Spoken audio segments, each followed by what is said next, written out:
She did not scream. She did not cry. She did not slam a single door. When Claire Hartwell walked into her bedroom and found her husband of 7 years tangled with another woman in their bed, she did one thing that would change everything. She walked quietly to his office, opened the bottom drawer, and picked up a USB drive she had been quietly filling for 14 months. Because Claire had known, not everything, not the specifics, but enough, that low hum of wrongness that women learn to ignore because the world tells them it is anxiety, it is hormones, it is imagination. Claire did not ignore it. She documented it, and at 7 months pregnant, with nothing but a hospital bag and a road atlas, she drove north into a Vermont snowstorm and disappeared. Danny Hartwell had money, lawyers, and connections in every room that mattered. What he did not have was any idea what his wife had been building while he was busy underestimating her. Stay with us. This one is going to surprise you. Lesson statement. This is a story about what happens when a woman stops waiting to be rescued and starts trusting the intelligence she was told was paranoia. Whatever you are carrying quietly right now, this story is for you. Sometimes the most powerful thing you own is what you chose to save before anyone knew you were paying attention. If you are still here, you already know this story is different. Before we go further, if something in Claire's experience has felt familiar, if you have ever been made to doubt your own memory, your own instincts, your own version of events, leave a 1 in the comments right now. You do not have to explain it. Just 1. We see you. Now let us keep going. If this story stayed with you, here is what we ask. Not much, just this. Hit the like button. Not for us. For every woman who needed to hear that trusting yourself is not paranoia, it is preparation. Leave a comment. Tell us the moment you knew Claire was going to be okay. Or tell us the moment you recognized something in her story. Either one. We read every single one. Share this with one person who needs it today. You know who that person is. And if you are new here, subscribe. Because we tell stories like this one every week. Stories about real courage, quiet strength, and the extraordinary things that happen when women stop making themselves small. We will see you in the next one. They say the moment your life changes forever never looks the way you imagined. Claire Hartwell had imagined it many times. A phone call with bad news, a diagnosis delivered in a sterile office, a car accident on a slick Boston highway in November. She had run through the scenarios the way careful people do, quietly, privately, in the space between sleeping and waking, as if rehearsing for disaster might somehow soften the blow when it finally arrived. She never imagined it would be a shoe, a single Italian loafer, size 11, lying on its side near the hallway baseboard like something dropped in a hurry. Like something dropped by a man who was not thinking about where his shoes landed because he was thinking about something else entirely. Claire stood in the doorway of their brownstone and looked at that shoe for a long moment. She was 34 years old, 7 months pregnant, and she had just driven 40 minutes home from her OB appointment because her 2 o'clock meeting had been canceled, and she actually thought that she might surprise Danny with dinner. She had stopped at the Italian place on Newberry Street. The bag of takeout was still in her left hand, chicken piccata, his favorite. She set the bag on the marble counter. The kitchen was clean, the kind of clean that felt deliberate. She noticed the wine glasses next. 2 of them, rinsed and sitting upside down in the drying rack. Danny did not rinse wine glasses. In 11 years together, 7 of them married, she had never once seen Danny Hartwell rinse a wine glass. Something moved in her chest. not her daughter. Something colder. She noticed his tie draped over the staircase banister, his jacket folded on the second step. A trail, she realized. A trail she was now following without deciding to follow it. The bedroom door was not closed all the way. Claire had been a corporate attorney for 6 years before she left the firm to support Danny's expanding real estate business. She had cross-examined witnesses. She had sat across the tables from men twice her size who lied with extraordinary confidence. She knew what the moment before knowing felt like. She had felt it in courtrooms dozens of times. That particular quality of silence, just before someone says the thing that cannot be unsaid. She pushed the door open. The room was dim, late afternoon light pressing in around the curtain edges. And in the bed, her bed, the bed with the Belgian linen duvet she had ordered from a catalog and waited 6 weeks for, was her husband, and a woman she had never seen before. Young, dark hair spread across Claire's pillow. Danny saw her first. His face went through 4 expressions in under 2 seconds. Claire had time to count them, because she was not moving. She was simply standing in the doorway, one hand resting on her stomach, where her daughter was kicking with the cheerful obliviousness of someone who did not yet know anything about the world. Shock, calculation, performance, contrition. That was the order. Shock first, because he had not heard her come in. Calculation second, because Danny Hartwell's mind moved like a machine, and he was already running scenarios. Performance third, because the contrition that followed was not real. She could see it. She had always been able to see it. He said her name. She turned away before he could finish. Her feet carried her to his home office at the end of the hall. Her hands were steady. She registered this distantly, the way you notice unusual weather. Her hands were completely steady as she sat down at his desk and opened the bottom drawer. Behind the hanging files, in the back left corner, was a small USB drive she had put there 14 months ago. She had begun saving things 14 months ago. She was not entirely sure what she had been saving them for. She told herself at the time that she was being paranoid. Careful. She was a lawyer. Lawyers kept records. It had nothing to do with the late nights, or the new password on his phone, or the way he sometimes looked at her like she was a problem he was managing rather than a person he had chosen. The drive contained 2 years of financial records, screenshots of wire transfers to accounts she did not recognize, emails she had found and photographed, recordings of 3 conversations made legally under Massachusetts law, in which Danny said things to her that she had later looked up under the clinical heading of emotional manipulation. She plugged the drive into his laptop, added everything from the last 3 months, ejected it, put it in the pocket of her maternity cardigan. From the bedroom came the sound of movement, clothing. His voice, low and urgent, speaking to someone who was not Claire. She stood up. She walked to their shared closet and pulled out the hospital bag she had packed at 30 weeks because her OB said to be ready. It sat behind her winter coats. She had told Danny she packed it. He had nodded and gone back to his phone. She picked up the bag. She walked to the nightstand on her side of the bed and picked up her phone and her charger. Then she walked to Danny's nightstand, opened the small drawer, and removed a Rolex watch with a worn leather strap. Her father had given it to Danny on their wedding day.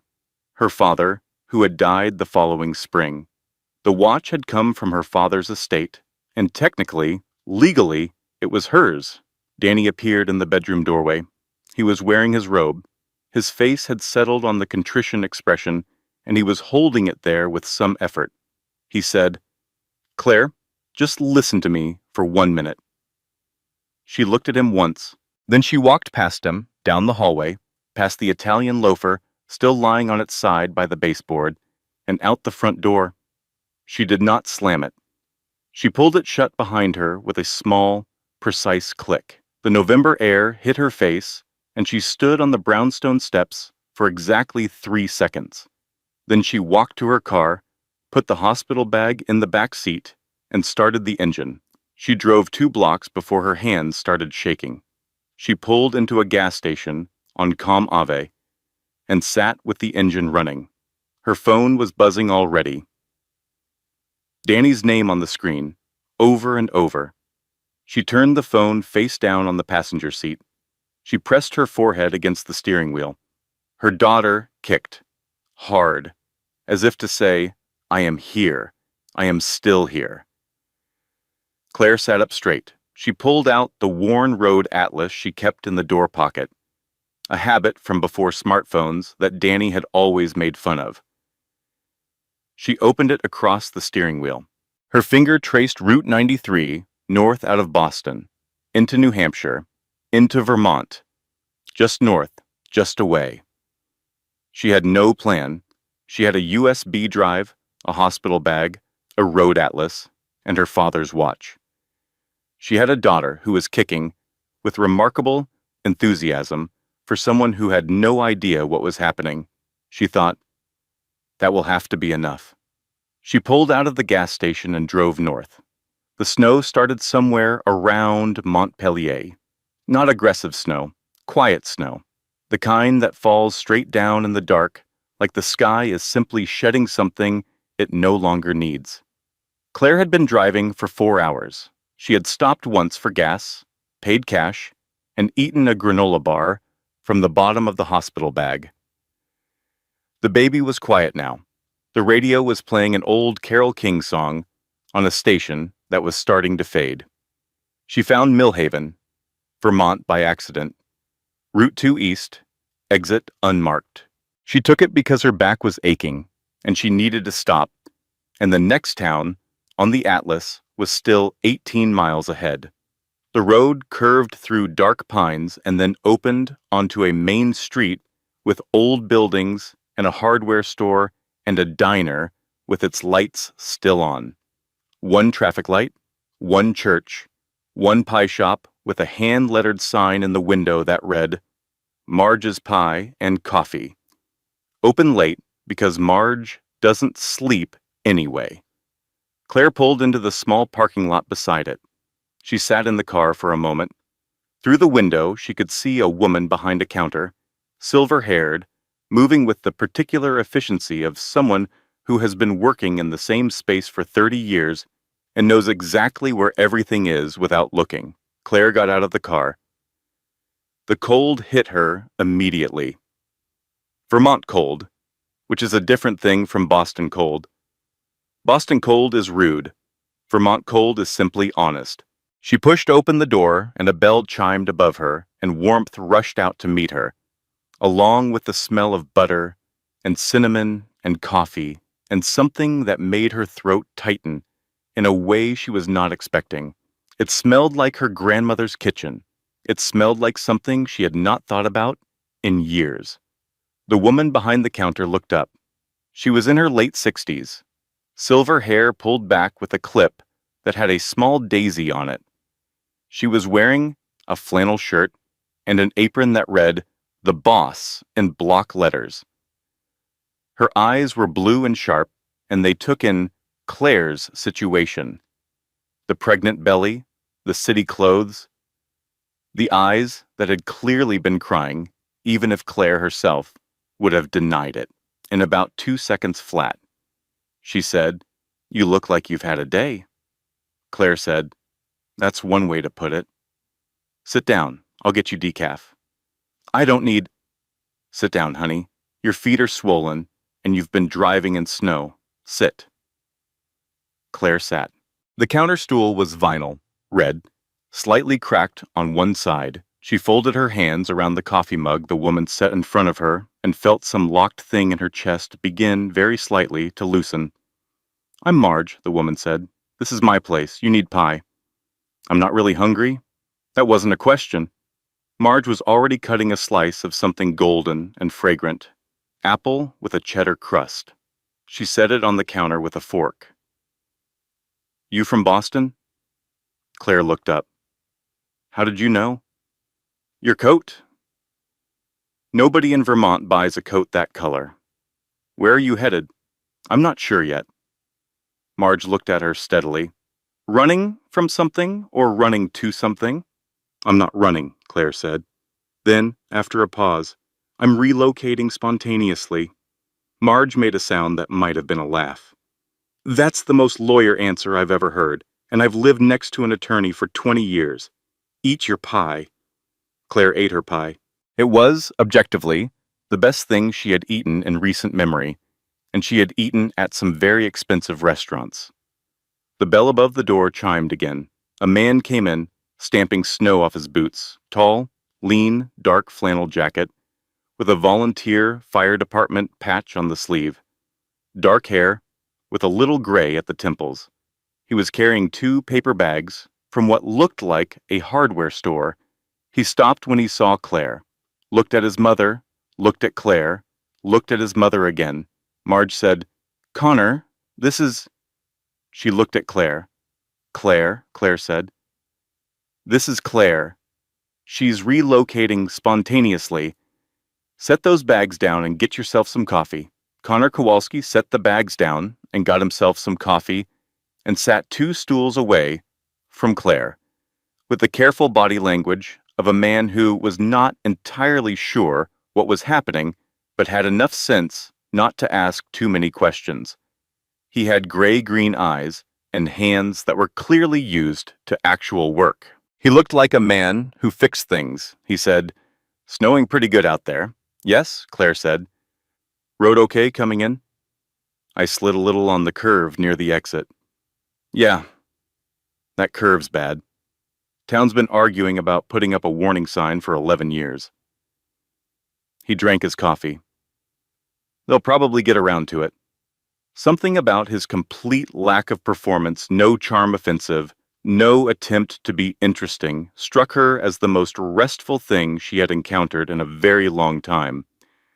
Marge appeared from the back with a fresh pot of coffee and a look on her face that Claire would come to recognize as the look she wore when she was deciding something.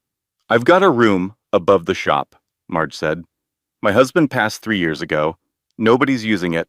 It smells like Old Spice and 40 years of unprocessed feelings, but it's got a good bed and a bathroom and a lock on the door."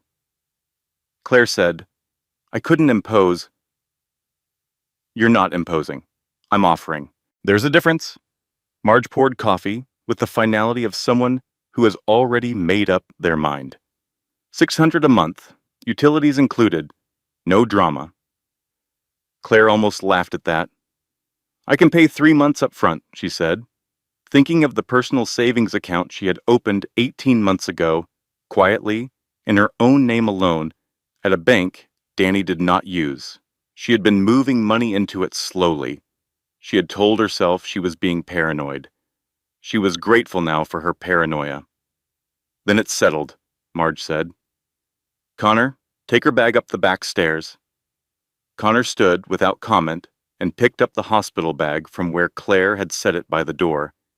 He carried it toward the back of the shop. He did not make a production of it. Claire sat at the counter for another moment. She pulled out her phone and looked at it. 22 missed calls. 14 texts. She did not read any of them. She opened the banking app and confirmed the balance in her personal account. Enough? For now? Enough. She thought about what a therapist she had seen briefly, 3 years ago, had said about the moment before a person changes. She had said it rarely feels like courage. It mostly feels like exhaustion that has run out of alternatives. Claire put her phone face down on the counter. She looked at Marge, who was wiping down the coffee machine with the focused attention of someone who is giving you privacy by pretending to be busy. She said, "The pie really is exceptional." Marge did not look up. "I know it is, honey.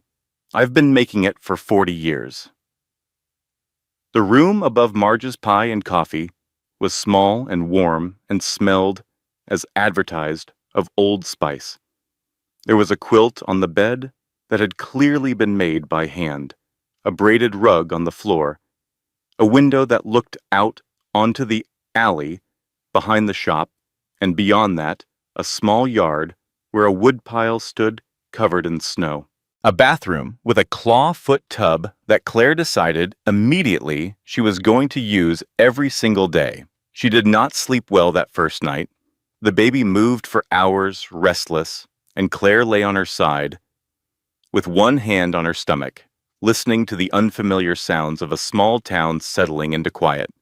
No traffic, no bass from the apartment below, no sound of Danny's phone buzzing on the nightstand. In the morning, she sat at the small desk by the window and opened her laptop. She needed to understand exactly what she was carrying. The USB drive contained 2 years of careful documentation. She had started saving things the winter before last, after a night when Danny had spoken to her for 40 minutes in a calm, quiet voice, explaining why she had misremembered a conversation they'd had, why her version of events was, as he put it, emotionally colored rather than factually accurate. He had done this before. He would present her own memories back to her, slightly altered, until she genuinely could not trust what she had experienced. She had sat with that feeling afterward and thought, I need to start writing things down. So she had. Dates and times in a private document, screenshots of texts, 3 recorded conversations because Massachusetts is a one-party consent state, and she had been a lawyer long enough to know the difference between paranoid and prepared. And then 8 months ago, she had found the financial documents. She had been looking for a receipt for the dishwasher repair, which Danny had said was filed in his office. She found it. She also found, in the same drawer, a folder she did not recognize containing wire transfer confirmations to an account she had never seen, totaling $900,000 over 18 months. She had photographed everything and replaced the folder exactly as she found it. She had sat very still in Danny's office chair for a long time. Then she had gotten up and made dinner and said nothing. Now, in the room above the pie shop, she opened the files and went through them systematically. The wire transfers, the emails between Danny and a man named Gerald Ford, who was, she had since confirmed via public records, a zoning official for the city of Boston. The emails were careful, but not careful enough. A lawyer could read them. A prosecutor certainly could. She opened a new document and began writing a summary, clear, precise, organized, the way she had once written case briefs. She did not hear the knock at first. Claire, Marge's voice through the door. Breakfast is ready if you want it, and there's someone on the phone downstairs who says she's your sister. Claire went still. She had called her sister Rebecca from the road the night before, left a voicemail. She had said only, I'm okay. I'm somewhere safe. I'll explain soon. She went downstairs. Rebecca's voice on the landline was tight with the particular tension of someone who has been up all night worrying. Claire, what is happening? Danny called me at 6 in the morning, saying you had some kind of breakdown and left, and he's worried sick. And where are you? I didn't have a breakdown, Claire said. I came home early and found him in bed with another woman. Silence. Rebecca, I'm here. A long exhale. Oh, Claire. I have evidence of financial misconduct too. I have a lawyer I'm going to contact today. I need you to not tell Danny where I am. Of course I won't tell. Rebecca paused. Claire, he called Jennifer too. Claire's hand tightened on the phone. Jennifer Marsh had been her best friend since law school. They had been in each other's weddings. Jennifer had known about the financial documents, not all of it, but enough. Claire had said too much, one night over too much wine, about what she had found. What did he tell Jennifer? Claire asked. He told her you were having a mental health crisis, that the pregnancy had made you unstable, and he was worried about the baby, and he needed to know if Jennifer had noticed any concerning behavior. The room was very quiet. He's building a narrative, Claire said. more to herself than to Rebecca. What? He's already building his narrative. Before I've even called a lawyer. She pressed her hand against her stomach. The baby was still. Listening, it felt like. Rebecca, I need you to trust me. I was not having a crisis. I was having a completely rational response to an entirely rational set of facts. I know, honey. I know. Don't contact him. Don't tell him anything about this call. Claire, where are you?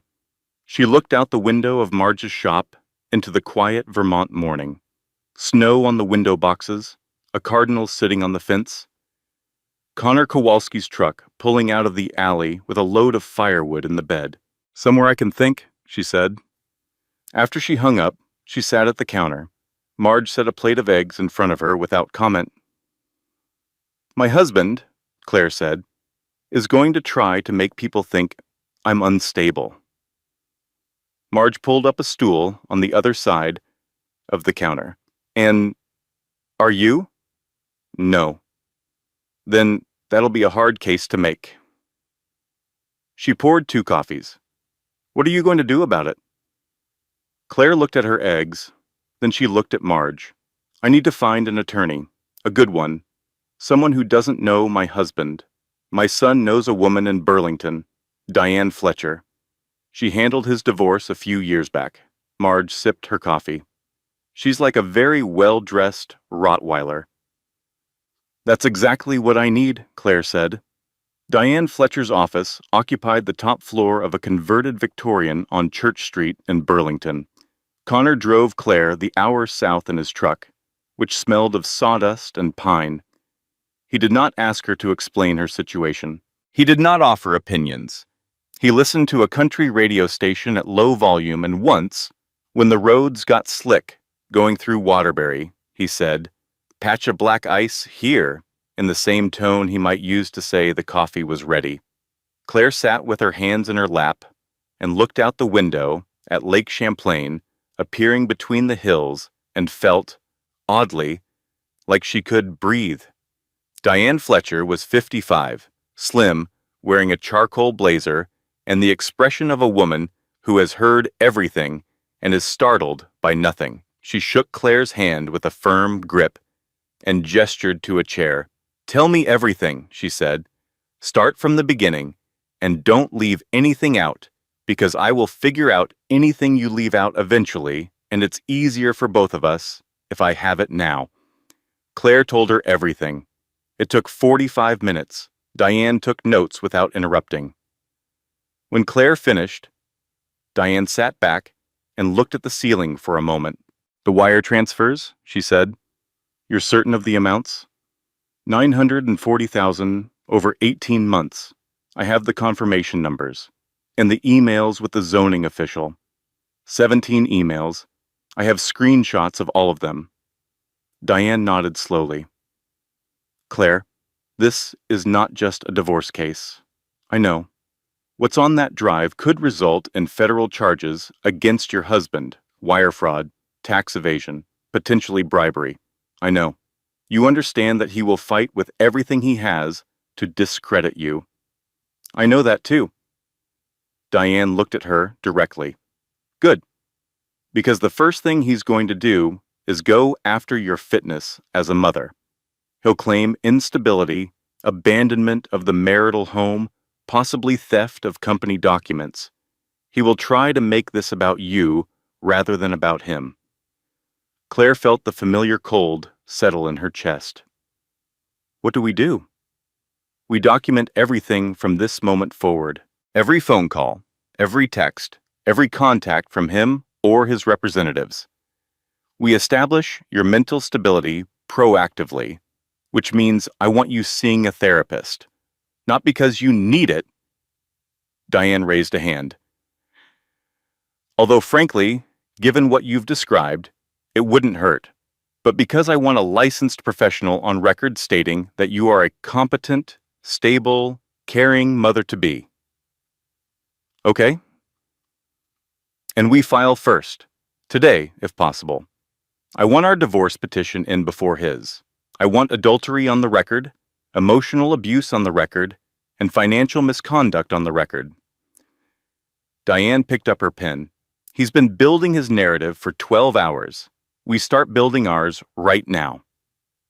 Connor was in the waiting area when Claire came out. He looked up from a 3-month-old copy of Field and Stream. "How'd it go?" he asked. "She's going to file today," Claire said.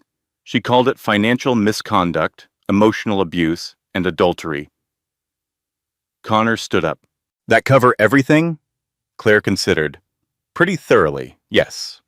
They walked back to the truck in the cold Burlington afternoon. Claire felt the USB drive in her pocket, solid and small and heavier than something that size had any right to be. She thought about what Diane had said about building a narrative, and she thought about the 14 months she had spent quietly, carefully, building exactly that. She had not known at the time what she was building. She had thought she was being paranoid. She was grateful, again, for her paranoia. In the truck, halfway back to Millhaven, Connor said, "My ex-wife used to say I was incapable of talking about my feelings." Claire looked at him. "Why are you telling me that?" He kept his eyes on the road. "Because you've been sitting there very quietly for about 20 minutes, and I think you might be in your head too much, and the only way I know to interrupt that is to say something unexpected." Claire looked at him for another moment. Then she said, "Did she have a point? Your ex-wife?" "Probably. I'm better with lumber than with emotions." A pause. "But I'm working on it." Something about the complete plainness of this made Claire laugh. Actually laugh, not the polite social laugh she had deployed at cocktail parties for years. A real laugh surprised out of her. Connor glanced over briefly, and the corner of his mouth lifted. 3 weeks passed. Claire settled into a routine. Mornings helping Marge in the shop, which she was initially terrible at, in ways that Marge described with colorful precision. Her first attempt at a pie crust was characterized as geological. Her second was, according to Marge, an act of violence against pastry. By the 3rd week, she was producing something that Marge described as not embarrassing, which Claire understood to be high praise. She saw a therapist named Dr. Walsh via video call twice a week. She slept better. She walked the snowy streets of Millhaven in the mornings, her breath making clouds in the cold air. Her daughter, kicking with consistent enthusiasm. She checked her phone once a day in the evenings for anything from Diane. She did not check it the evening the email arrived. She was asleep early, the deep sleep of someone whose body is doing serious work. She did not see it until morning. It was from Diane's office, a legal filing from Danny's attorney. She opened it at the counter with her decaf, while Marge was in the back and Connor was loading wood. She read the first paragraph, then she read it again. Then she set the phone face down on the counter and sat very still. Jennifer Marsh, attorney at law, had signed an affidavit on behalf of Daniel Hartwell's legal team. In it, she described observing her friend, Claire Hartwell, exhibiting what she called escalating emotional instability over the preceding 18 months. She described an incident at a restaurant where Claire had become, in Jennifer's words, disproportionately upset over a minor slight. She described Claire's behavior as paranoid and cited several conversations in which Claire had expressed unfounded suspicions about her husband. Jennifer, who had held her hand through 3 rounds of fertility treatments. Jennifer, who had sat at this very kitchen table, metaphorically, on a late-night phone call, while Claire whispered about the wire transfers she had found and swore her to secrecy. Jennifer, who now remembered those conversations as evidence of Claire's instability, rather than as the private confidences of a woman trying to understand something alarming she had discovered. Marge came out from the back with a tray of muffins and stopped when she saw Claire's face. She set the tray down. She came around the counter and sat on the stool next to Claire. She did not say anything for a moment. "Jennifer," Claire said finally. "Your friend," Marge said. It was not a question. "My best friend." Claire's voice was very steady. She was a lawyer. She knew how to be steady when her insides were not. She signed an affidavit for Danny's legal team, calling me unstable, describing incidents from our private conversations as evidence of paranoid behavior. Marge was quiet. He got to her first, Claire said. He called her before I even had a lawyer, while I was still on Route 93. She pressed her hand flat against the counter. He's been planning this longer than I realized. Did she know about your evidence? She knew I had found something financial. I told her one night when I'd had too much wine and too much fear and I needed to tell someone. Claire looked at the phone. I told her because she was my person, because that's what you do with your person. Marge put her hand over Claire's. She said, "Baby, sometimes your person is just someone who hasn't been tested yet." Claire looked at her. Marge said, "The ones who hold up under pressure, those are the real ones. You're finding out which kind she was. It hurts like hell, but better to know now than to keep giving that kind of person your secrets." Connor came through the back door with an armful of wood and read the room in about 2 seconds. He set the wood down quietly and started stacking it by the fireplace without being asked. Claire called Diane. Diane said, "I saw it. I'm already on it. Do you know if Jennifer received anything of value from your husband or his business in the last few months?" "I don't know. I'm going to find out," Diane said, in a tone that made Claire glad she was not Jennifer Marsh. "Claire, listen. This is a setback. It is not a fatal blow. His lawyer's trying to rattle you. Don't be rattled." "I'm not rattled," Claire said. "Good, because next week gets harder. His team is filing for emergency custody on the basis that you have abandoned the marital home and are a flight risk. We are going to fight it, but I need you solid." Claire looked out the window at the snowy street, at the hardware store across the way, at the cardinal on the fence post, which she had come to think of as a permanent resident. "I'm solid," she said. She was, almost. That night she wrote in the journal she had started keeping since arriving in Millhaven. She wrote about Jennifer, about what it costs to discover that a person you trusted has been converted into a weapon against you, about the way betrayal from a friend lands differently than betrayal from a husband, softer in some ways, because you love them differently, and harder in others, for exactly the same reason. She wrote, "The most dangerous thing I ever did was make myself small enough to fit into Danny's life. The second most dangerous was trusting people he could reach." She closed the journal. She pressed her hands against her stomach and felt her daughter shift and settle. "I know," she said quietly. "Me too." The first catastrophic event happened on a Tuesday. A Boston gossip blog, the kind that covered local wealth and real estate and what it delicately called domestic developments among the city's notable families, published a piece titled, "Where is Claire Hartwell?" It described her as having fled the family home following what sources close to Daniel Hartwell described as a mental health episode. It mentioned Vermont, not Millhaven specifically, Vermont. The comments were 347 in number by the time Marge found the article and showed it to Claire. Claire read 12 of them before she stopped. They described her as unstable, ungrateful, as a woman who had everything and threw a tantrum. Several speculated about the baby, with a casualness that made Claire's hands shake. The safety of being unknown, which she had carried like a physical warmth since arriving in Millhaven, dissolved in an afternoon. She walked into the pie shop that afternoon to find 2 women she recognized from the general store whispering near the window, and she knew that Millhaven was small enough that unknown was no longer an option. She told Marge. Marge said, unprintably, what she thought of gossip blogs and the people who wrote for them. And then she said, "You don't hide. You go about your business, and you let them stare. People here know me. You're with me. That counts. It helped.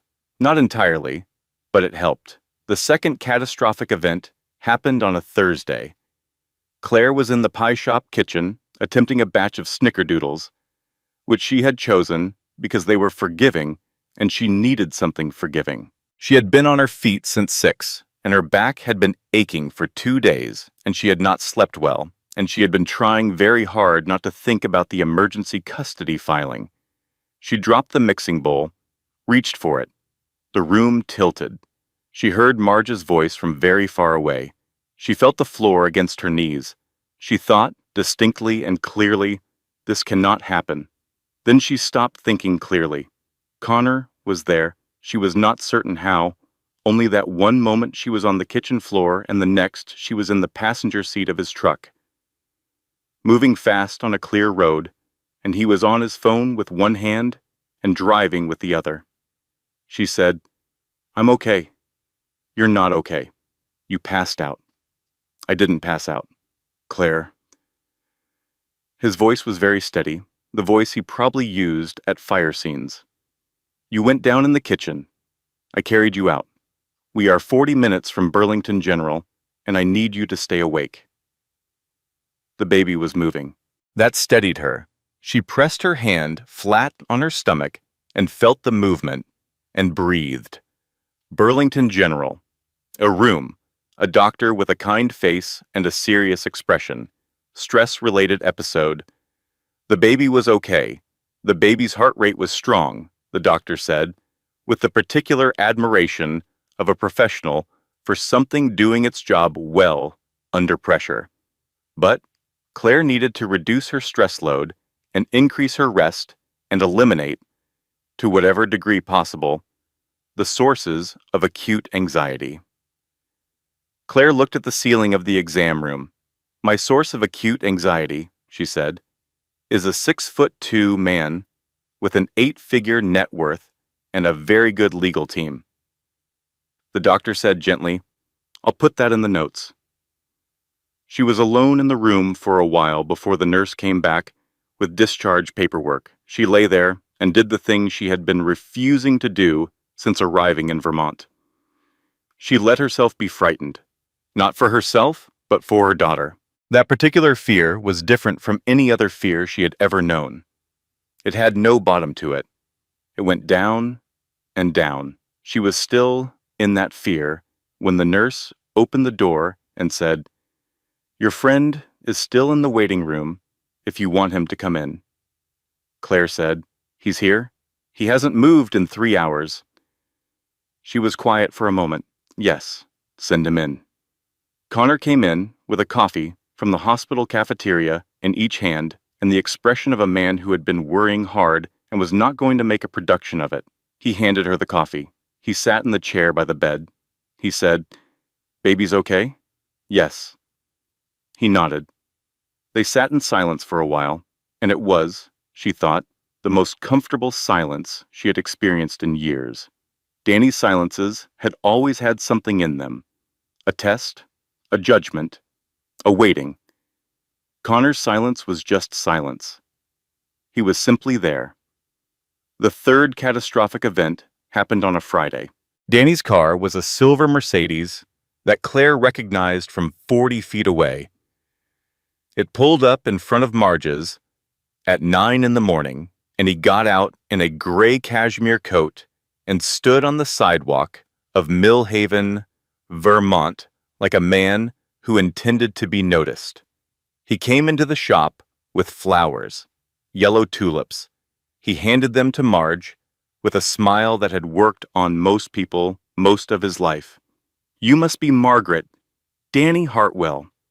I've heard wonderful things about this place." Marge took the flowers and set them on the counter without looking at them. "We're not open for another 20 minutes. I'm just hoping to speak with my wife." "Your wife," Marge said, "is not here." This was technically true. Claire, who had seen the car from the upstairs window, was standing in the doorway to the back hallway with her phone recording audio and her heart hammering with something that was not quite fear. It was something sharper than fear. It was the recognition of a pattern. He had found her. The blog had been the first step, and this was the second. He had been patient, which meant he had been planning. He settled into his charming persona, talking to the two customers who had come in for morning coffee, asking about the town, complimenting the decor. He was very good at this. He had always been very good at this. Connor came through the back door. He took in the scene in one look. He walked to the counter and said, "Sir, we're not open yet. Can I help you with something?" Danny looked at him with the particular assessment he gave to people he had decided were beneath him. A look so practiced that most people missed it. "I'm just visiting my wife." Connor said, "Your wife has a protective order filed in Suffolk County. You want to take a minute with that before you continue this visit." "That order isn't finalized," Danny said. His smile stayed perfectly in place. "So technically, you're in a small town in Vermont," Connor said, "where my family has lived for 3 generations, and every person in this room knows us. You want to keep going with technically?" Danny looked at him for a long moment, then he smiled broader and said, "Just passing through, beautiful town." He nodded at Marge and walked out. Claire stayed in the back hallway, her phone still recording. She heard his car start. She did not move for a long time. That evening, she walked out to find her car with 2 flat tires. She could not prove who had done it. She could not prove anything. She sat on the steps of the pie shop in the cold and put her face in her hands. Marge sat beside her. The cold was hard and clear, and the sky above Millhaven was dense with stars. Marge said, "I had a husband once who thought fear was a tool, not as rich as yours, not as polished, but the same eyes." Claire said, "What did you do?" Marge said, "I built a pie shop that's been here 32 years, and I raised a son who drove 90 miles an hour to Burlington on a Thursday morning without being asked." She paused. "The thing about men like that is they need you afraid. The minute you're not, they've got nothing."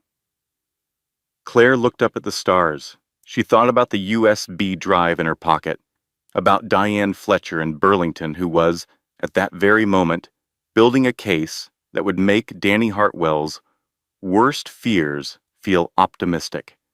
She thought, "I am not afraid. I am determined." Those feel similar from the outside. They are entirely different things.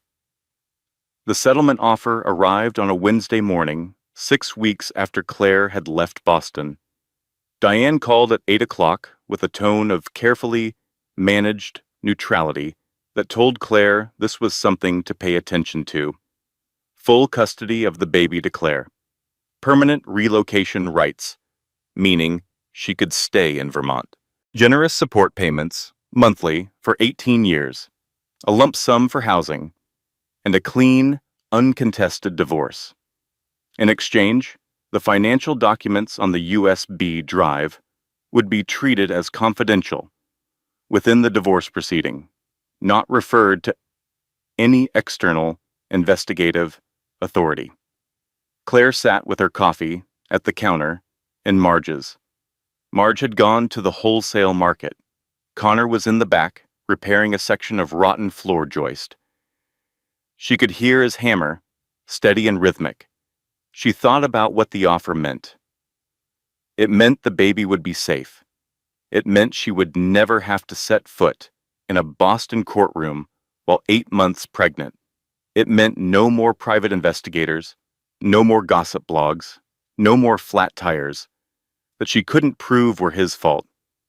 It meant Danny walked away from $900,000 in fraudulent transfers, from the emails with Gerald Ford, the zoning official, from everything she had spent 14 months carefully documenting. She said to Diane, "What is he protecting that's worth more than what he's offering?" There was a beat of silence. Then Diane said, "Now you're thinking like a lawyer. I was always thinking like a lawyer. What is it?" Gerald Ford, the zoning official, is under a separate investigation. Nothing to do with us. The city's ethics board opened a complaint 3 months ago about permits on a development project in Charlestown. Your documents would be corroborating evidence in that investigation." Diane paused. "If Ford talks, and investigations suggest he may, your husband could be looking at federal charges. The divorce settlement is containment. He's trying to buy your silence before Ford talks." Claire closed her eyes. She wanted to say yes. She could feel how much she wanted to say yes. The exhaustion of it, the weeks of stress and fear and the hospital visit and the tires and Jennifer's betrayal, it all pressed against her like a physical weight. She was 8 months pregnant. She was tired in a way that went down to her bone marrow. She thought about her daughter. She thought about what she wanted her daughter to know. About the world. About what you do when someone who hurt you offers you money to be quiet about it. She said, "Add a permanent restraining order, and I want a written, on-record admission of the adultery and the pattern of emotional coercion, not just in the divorce decree, on the public record." Diane said, "He won't go for that. Then we go to court." She pressed her hand flat on the counter. "Diane, I was an attorney. I know what a public record means. It means the next woman he does this to has something to find." There was a long pause. "Okay," Diane said. "I'll communicate our position." That afternoon, Marge came back from the wholesale market, and Connor finished the floor joist, and they all had soup at the counter, and Marge told a story about a customer who had once tried to return a pie 3 days after eating most of it, claiming it had been defective, and Claire laughed until her stomach hurt in the best possible way. Connor, washing bowls at the small sink, said without turning around, "You made a decision today." "How do you know?" "You look different. Lighter?" She considered this. "I turned down a settlement offer." He turned around. "That sounds like the opposite of lighter. It is and it isn't." She folded her hands on the counter. "He was trying to buy my silence. I decided my silence wasn't for sale." Connor looked at her for a long moment. Then he said, "Good," and went back to washing bowls. That night he found her in the small back garden, looking at the stars, which were extraordinary in Vermont, in a way they never were in Boston. He came and stood beside her with 2 mugs of tea. After a long while he said, "I don't say things like this very well." She said, "That's okay. My ex-wife used to say I communicated mostly in actions. What actions do you want to take right now?" He was quiet for a moment. Then he said, "Whatever happens next, the court case, the baby, all of it. You don't have to do it alone." She looked at his profile in the dark, strong, and careful. "Connor, you know she isn't—" "I know," he said. "I'm here anyway. That's the whole point." He kept his eyes on the stars. "That's actually the only point." Her throat tightened. She looked away. After a moment, she said, "That's the most words you've said consecutively since I met you." "Don't get used to it," he said. "I peaked." She laughed. He smiled. And somewhere between the cold and the stars and the steam from their mugs, something shifted into place like a key finding a lock. The shocking call came on a Sunday. Claire was in the apartment, folding baby clothes that Marge had brought from a church sale. Tiny things in yellow and white. The phone rang with a number she didn't recognize, Boston area code.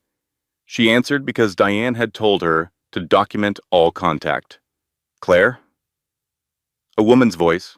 Older, careful. "This is Sandra Hartwell." Claire sat down on the bed. Danny's mother? She had expected, if she ever heard from Sandra at all, anger, blame. The protective fury of a mother whose son was under legal threat. She had prepared for that. She had a response rehearsed.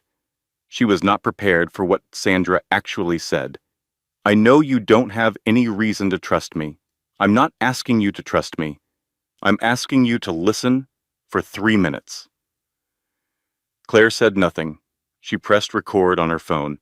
Sandra said, "There was a woman before you, Danny's first marriage. I don't know how much you know about it." Claire knew he had been married briefly before. He had described it as a youthful mistake, quickly dissolved. He had been vague in the way he was always vague, about things he wanted you not to look at too closely. "Her name is Patricia," Sandra said. "She signed an NDA as part of the divorce settlement. She received money, and she went away, and she was not allowed to describe what had happened to her during that marriage." A pause. "I have letters Danny wrote during that time. I kept them because I was afraid. I told myself I kept them for no reason. I was lying to myself."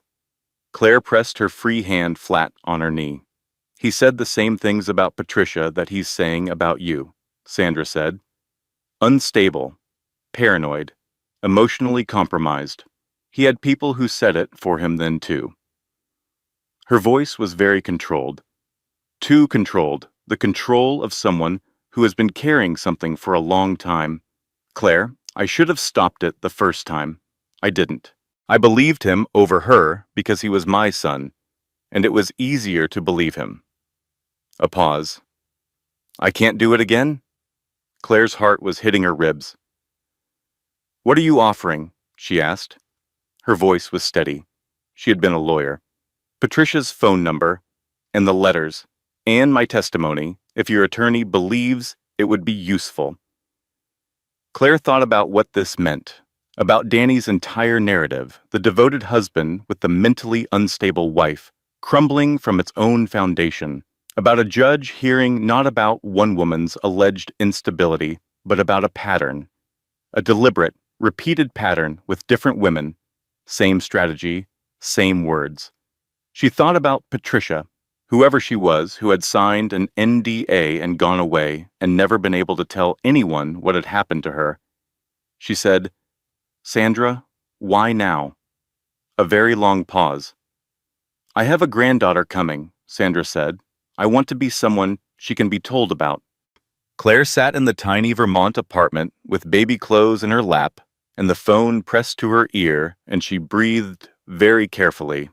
Then she said, "I'm going to give you my attorney's number."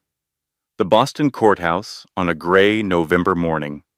Claire walked up the steps in a simple navy maternity dress that she and Marge had chosen together, deliberate and measured, nothing that could be described as dramatic or erratic. Her hair was down. She was wearing her grandmother's pearl earrings. She was 8.5 months pregnant, and she walked up those steps with the posture of someone who had nothing to apologize for, because she didn't. Diane was beside her. Connor was behind her, in a dark jacket that he had clearly borrowed, and that did not quite fit across the shoulders. And his expression was the focused expression of a man who has decided something and is acting on it. He had simply shown up that morning at 4:30 a.m. to drive her. She had not asked him to. Marge had given him coffee in a thermos and kissed Claire on the cheek and said, "Call me the second it's done." The courtroom was full. Danny was at the opposing table, immaculate, his legal team arranged around him in expensive suits. He looked up when Claire entered. He managed a look of wounded concern that she could see from across the room was for the judge, a woman in her 60s named Eleanor Price, who had been on the family court bench for 22 years and whose expression suggested she had seen every performance there was to see. Danny's attorney opened with the prepared case: abandonment of the marital home, erratic behavior documented by multiple witnesses. Claire's unfitness to be a primary caregiver based on the episode in Vermont when she had, and here the attorney used the phrase, lost consciousness, in what was described as a high-stress environment, suggesting instability. Diane let him finish. Then she stood up and played a recording. It was the audio from Claire's phone from the morning Danny had come to Marge's. His voice, warm and charming for the locals. And then, in the parking lot, after Connor had stepped between them, a different tone. Quiet, cold, precise. The comment about the restraining order not being finalized. The word technically used like a blade. Judge Price listened with no expression. Diane said, "Your Honor, this is not a case about Claire Hartwell's stability. This is a case about a documented pattern of behavior by Daniel Hartwell toward the women in his life. We have evidence of financial misconduct totaling nearly $1 million. We have recordings demonstrating emotional coercion. We have a witness." She paused. "We have his mother." Danny's composure cracked, just slightly, around the eyes. Sandra Hartwell took the stand. She wore a gray suit and held her hands very still in her lap. She answered Diane's questions in a measured, clear voice. She described what she had witnessed during Danny's first marriage. She described the letters. She described a conversation she had overheard years ago in which Danny had explained to a friend how to document a wife's behavior in ways that could later be used against her. Jennifer Marsh was called to the stand. Under cross-examination, Diane established that 3 weeks before Jennifer had signed her affidavit, a consulting fee of $40,000 had been deposited from a company registered to Daniel Hartwell into an account associated with Jennifer Marsh, LLC. Jennifer's carefully prepared composure developed cracks at that point. She asked twice to speak with her own attorney. She ultimately recanted the characterization of Claire as unstable. Her voice was barely audible. Danny's legal team requested a recess. During the recess, in the courthouse hallway, Danny walked toward Claire, his legal team behind him, his face composed into something that might have been mistaken for reasonableness. He said, "Claire, we can still settle this today. Same terms. Let's not do this to each other." Connor stepped to Claire's left. Claire looked at Danny Hartwell. She looked at him the way she had not allowed herself to look at him in 11 years, without softening it, without making herself smaller to make it easier for him. She looked at him with the complete clarity of a woman who had spent 14 months building a case and 6 weeks in Vermont, remembering who she was. She said, "The only terms I'm interested in are already in our filing, Danny." She walked back into the courtroom. Judge Price's ruling took 40 minutes to deliver. Full custody to Claire, permanent restraining order, divorce on grounds of adultery and emotional abuse on the public record per Claire's requirement. The financial documents were referred to the appropriate federal authorities. Judge Price noted on the record that the pattern of behavior documented in the case was consistent, systematic, and deliberately designed to undermine the respondent's credibility and autonomy. Outside the courthouse, the November sleet was the same sleet from the night she had driven north on Route 93, or it felt like the same sleet, like the universe completing a loop. Connor was waiting at the bottom of the steps with an umbrella he was holding, with the slightly uncertain posture of a man who did not regularly carry umbrellas.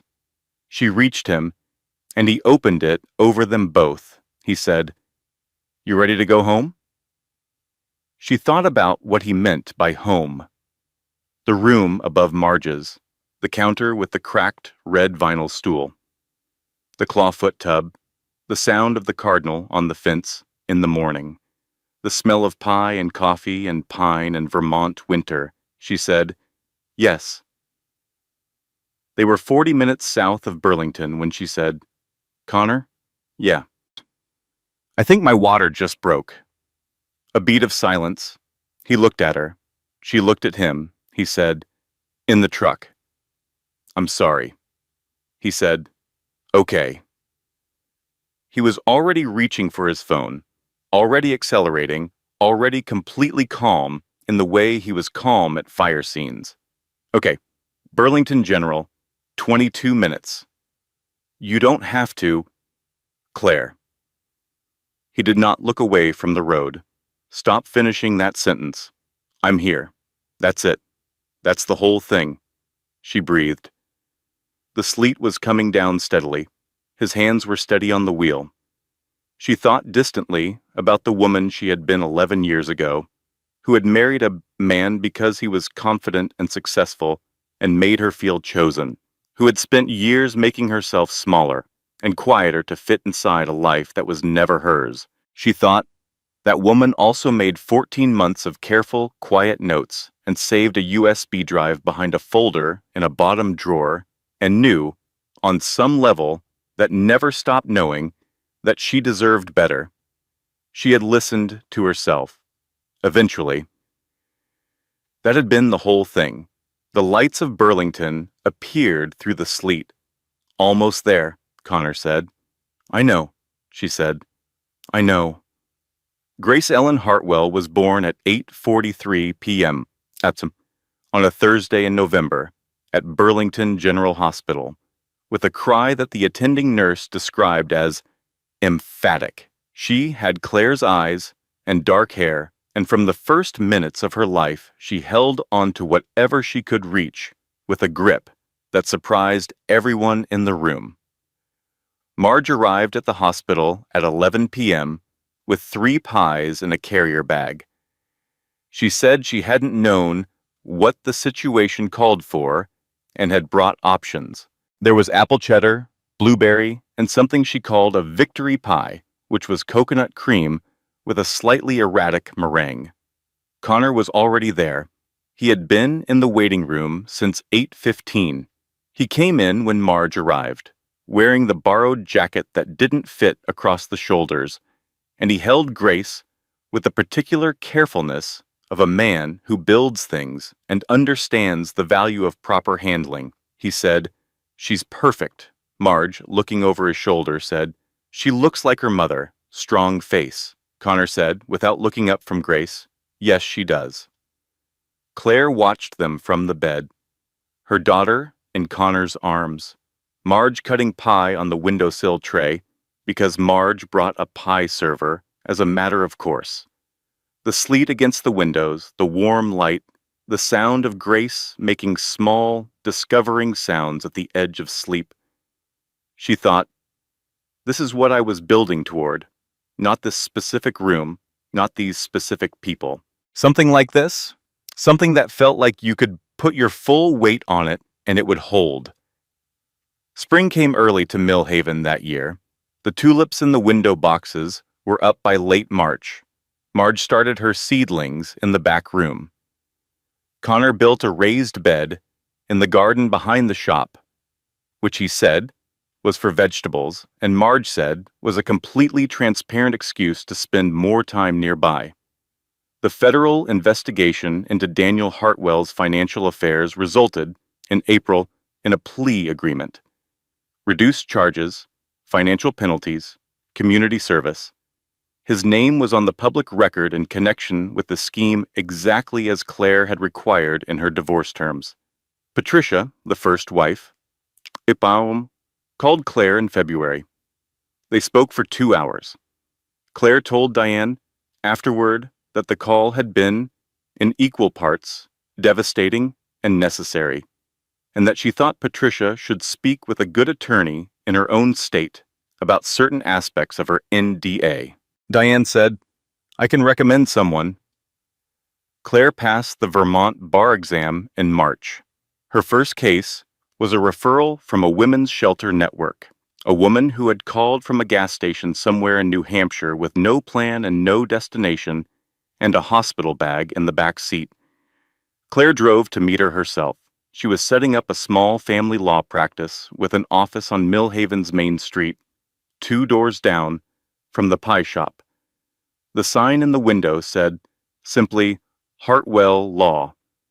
One morning, in May, she was at her desk going through files while Grace slept in the small carrier that Marge had attached to the office door handle with a bungee cord and called the reception system. Through the window, she could see Connor across the street at the hardware store, talking to someone, gesturing toward the building with the ease of a man discussing plans. He had been expanding his carpentry business. He had a waiting list. He looked up and saw her through the window. He raised a hand in the unhurried way that was entirely his.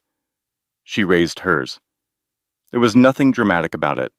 No orchestra, no sudden rain, just two people who had found each other at a gas station in the dark, metaphorically and then practically, and who had chosen, daily, in small and unspectacular ways, to stay.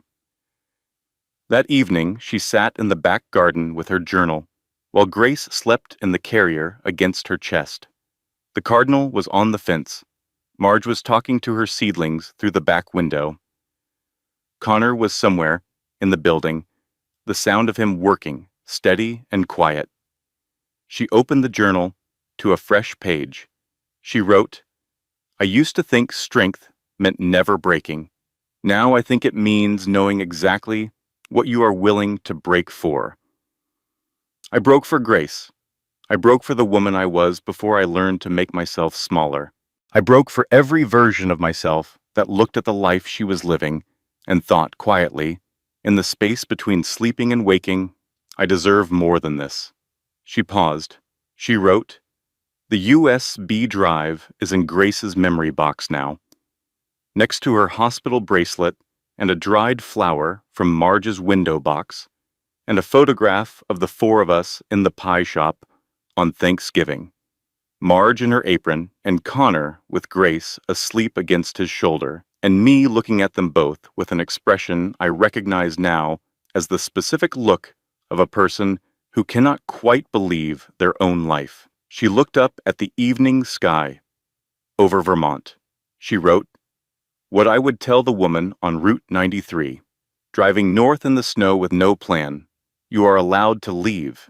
You are allowed to take the evidence you quietly spent a year collecting and walk out a door and not look back. You do not have to wait until it is worse. You do not have to earn the right to begin again." She looked at Grace's sleeping face, at the small, strong hands. She wrote, "Your instinct is not anxiety. It is information. Your discomfort is not a character flaw. It is your intelligence, working correctly. And the life that is waiting for you on the other side of the hardest decision you will ever make is not a consolation prize. It is the actual thing, the real thing, the one you are always supposed to be living." She closed the journal. The cardinal flew away and came back.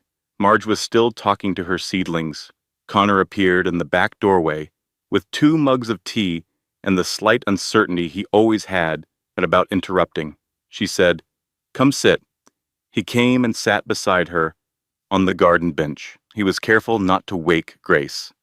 She leaned, just slightly, against his shoulder.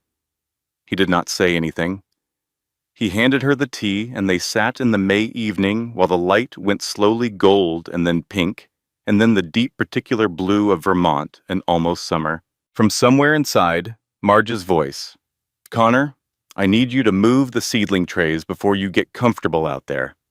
Connor said, without raising his voice significantly, "I am comfortable out here." Marge, "I can hear that, and I don't care." Connor stood up, unhurried, and went inside. He was back in 4 minutes. He sat down again. He said, "The seedlings are moved." Claire said, "Thank you for moving the seedlings. Someone had to." She smiled. He did not say anything else. He did not need to. 2 months later, there was a young woman who came into Marge's pie and coffee on a Tuesday afternoon with eyes that had been crying and hands that were not steady. She was carrying 1 bag. She asked about the room for rent. She had seen the sign in the window. Marge looked at Claire, who was at the counter with a file.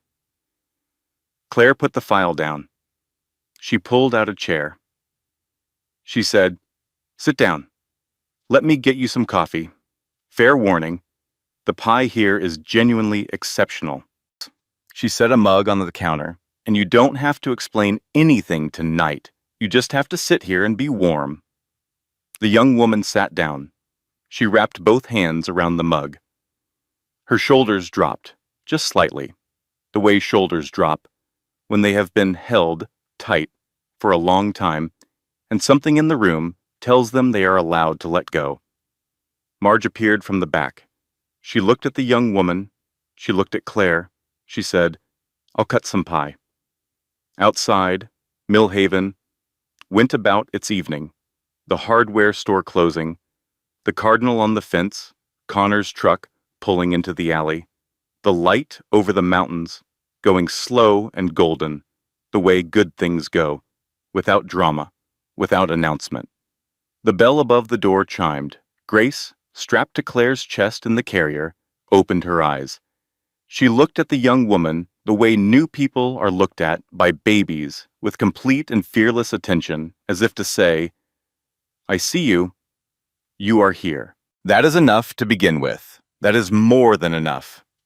Editorial disclaimer. This story is a work of fiction created for entertainment, emotional reflection, and storytelling purposes. All characters, names, locations, and events are entirely fictional and are not intended to represent any real individuals or situations. If any element of this story resonates with your personal experience and you need support, please reach out to a trusted professional or counseling resource in your area.